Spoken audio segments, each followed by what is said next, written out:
So, hello everyone. I'm in conversation with Katarzyna Radke today about her virtual exchange. But before we start, I'm going to ask you, Katarzyna, please introduce yourself. Tell us which institution you work for and what your post is, what your role is. Okay, I'm working in Poland at the Mickiewicz University in Poznań. I work for the Foreign Language Teaching Center as a senior lecturer of English.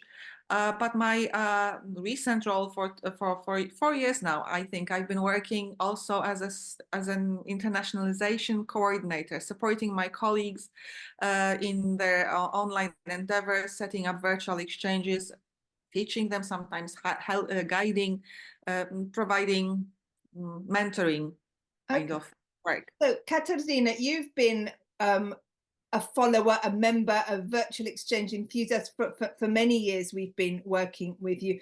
Can you just outline how you came to virtual exchange briefly? What was your journey like? Right. I heard about virtual exchange for the first time in Poznań. I guess it was 2018. Gosia Kurek, who is also Polish, mentioned it during a conference in Łódź. And when I heard her talk, I knew immediately. I didn't know any details. I didn't know who was doing it, why. I didn't know the methodology, but I knew it was it. Letting students work together, international students sitting in their home institutions, because it's not possible to send everybody to Erasmus studies.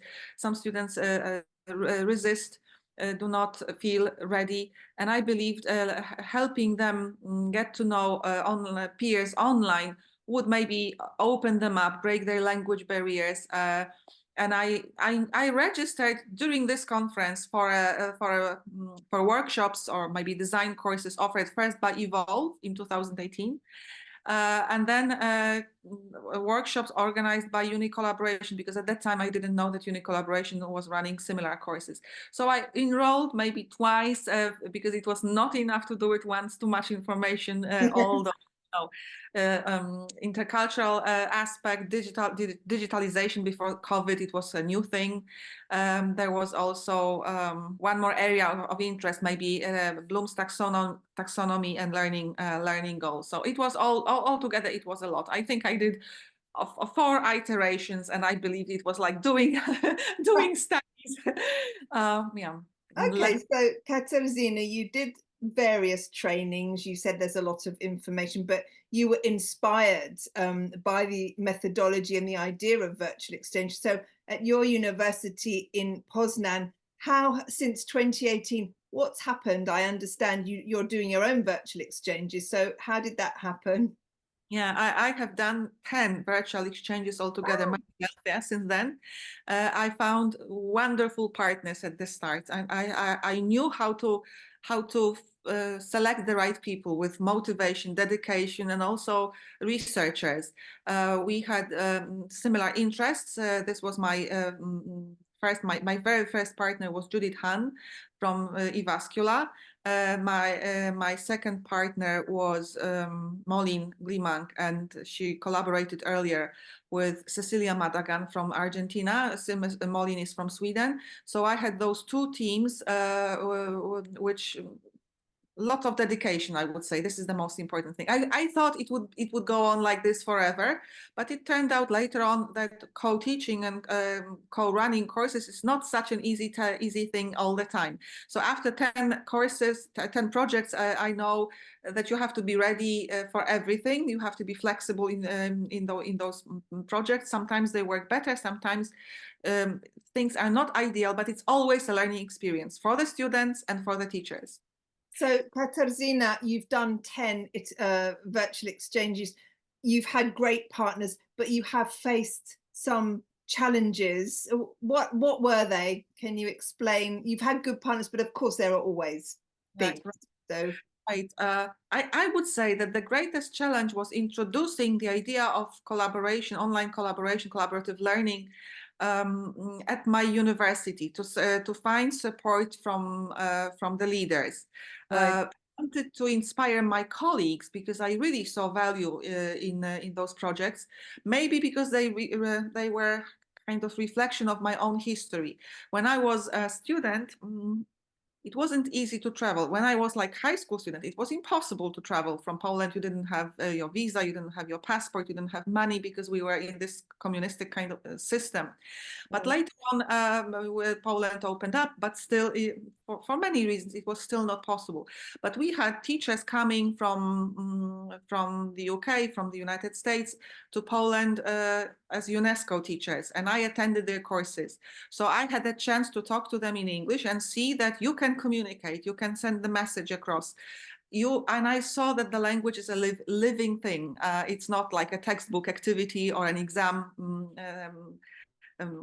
activity gap fill. So I thought my students also needed, because in our foreign language teaching center, we focus on exams. We prepare them to solve those like traditional tasks. And sometimes our students were scared to talk because they believed they were not good enough. This was like, this is a company, I'm not good enough. So in those projects, they were able to break the barrier and work with much more advanced students from Scandinavia who were like future teachers of English. They were also able to work with students who were less advanced, who didn't major in languages as such. And then I did the first project within my courses as a pioneer, exploring, experimenting, not really telling anybody that I was doing it. It was for volunteers. Those students who didn't want to do it did other projects with Polish peers, the traditional way. So I guess that's why it worked so well. I had very good partners and I had students who were volunteers, but still asking for any support, technological or financially would be maybe even too much to ask, was hard at the start, but we were lucky. Okay, I will ask you about where you are now. Let me just go back. So you're in the language department and everything. Can I ask, what was the structure of your virtual exchanges? Were they centered around language learning, and how did you, what are some of the elements? Can you outline how you structured them a little bit, just in general, so that our listeners can understand a little bit about how you structured them? In our foreign language teaching center, we teach languages, but we teach languages at 20 different faculties. I work at the Faculty of Geological and Geographical Sciences. So my students specialize in environmental sciences aspects. And I also teach graduate students of tourism. So I thought maybe those students of tourism, they're graduate, they do not have to take this grueling language exam, certified exam. And they love to explore the world. So I invited my tourism students, and the very first project was about cities, twin cities, because my partner from Jyväskylä recognized immediately that Poznań and Jyväskylä are partner cities. So we wanted the students to visit the cities virtually. In 2000, we designed this project in 2018. It was before the pandemic. We didn't know that we are teaching the very, very relevant skills to our students who will have to in a year, in 2 years, use the skills every day. So we wanted the students to show us their own towns from their personal perspective, not the tourist websites, this kind of polished, beautiful image. Of course, we started with it. We started with comparing websites, but then we asked them to go to the town, record the scenes of their favorite places, where they spend time, where they eat, where they like to relax, and show it to their partners. Promote their cities in this kind of unusual way. This was the very, very first project. And then we did it implemented it in 2019, then got ready for the next round. This time we wanted, that was funny. We planned a project for 2020. It was supposed to start in March. And I don't know why. We imagined it would be for students from China who want to visit, who wants to visit Europe, But then in January, there was this problem in China and nobody wanted to invite students from China. So we immediately had to change the theme like within a month before the start of the project. And we thought maybe we will discuss tourist needs, and expectations depending on which age group they represent. Yeah, Right. we use English, we use the English, but the project was meant to explore something else, not the language as such. The language was just a tool, because I understood through the project that the language is a collaboration tool. Students do Right. not the languages just to have, you know, a certificate and which they hang on the wall, but they use the tool and learn it and explore it to be able to solve problems, to discuss things, maybe to invite tourists, to understand other mentalities. And then I also did another project at the same time, simultaneously with my partners from Sweden and Argentina.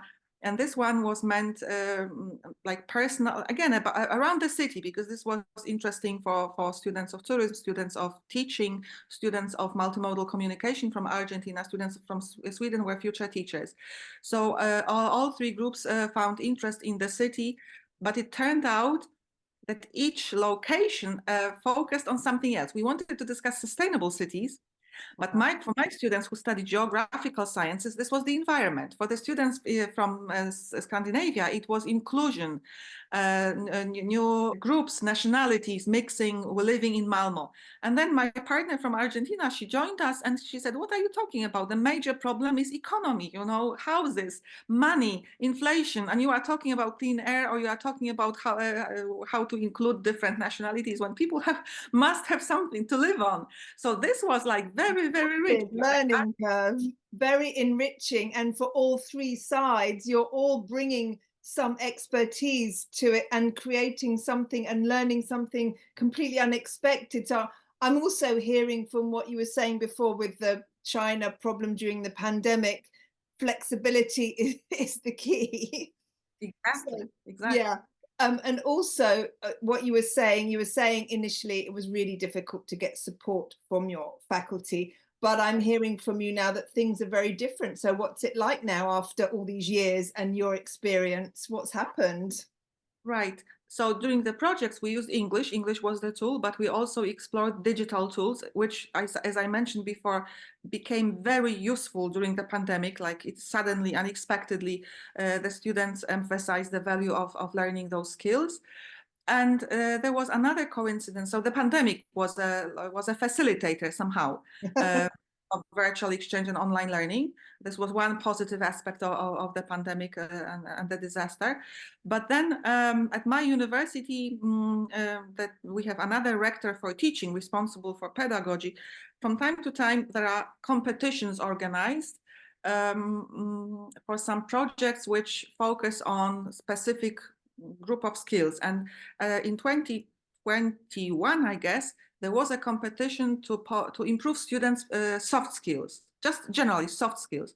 And I believe that virtual exchange is ideal because you have employability skills, collaboration, communication. Yes. So I wrote an application and promised that 10 teachers would carry out projects, not knowing whether I would find so many candidates and how to teach them quickly. But somehow we found the solution. We found partners in Mexico who through the Compostela group who organized free courses. It wasn't easy to offer UNICollaboration courses, which I believe are excellent, but unfortunately, it would cost too much for such a large group of teachers, and without support and belief in this method of teaching at that time, it was really hard. But we got this training from the University of La Salle in Mexico, and my colleagues did the 10 new, mostly from South America, Mexico, Peru, from Spain as well, from this Spanish-speaking sphere. There were also teachers of Spanish, not only teachers of English, which made me so happy that my colleagues wanted to explore. And there were like 3 iterations of this project, of this competition, soft skills, right? So it was a great boost because more people were willing to try, to invite students. And so now at your university, do you feel supported? Do you have a core team of people who are promoting this? Are there any extra, your rector are they on board? What's the status? My internationalization rector found value in collaborative online learning, intercultural learning. He even, Professor Witkowski even visited Sao Paulo during IVEC conference last November, and believed it was a very fruitful conference. Talked to many partners from both Americas, which like distant locations. We collaborate with some of the universities, but now I assume there will be partnerships built between other faculties. Virtual exchange or COIL will spread, or maybe will go beyond the foreign language teaching center. Like language teachers are usually the pioneers, but then other teachers follow, and they have specific needs, specific research, and they can organize, I would say, sometimes more in-depth projects. So I hope this is what is going to happen, because my university even expressed interest in organizing IVEC one day. I don't know how to start it.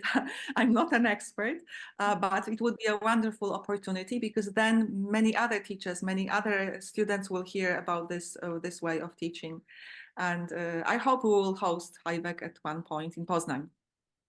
Thank you, Katarzyna, for your very enthusiastic words about your virtual exchange journey. I can only see it getting bigger and better from here. So thank you very much for your time today. Thank you very much. It was great talking to you.